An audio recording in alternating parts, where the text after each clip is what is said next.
يا معشر الجن والإنس إن استطعتم أن تنفذوا من أقطار السماوات والأرض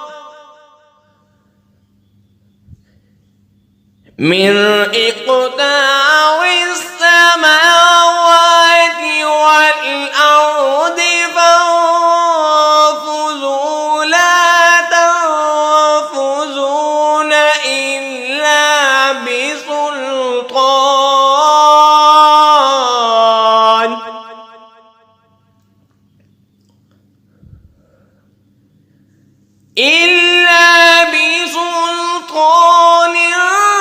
فبأي آلاء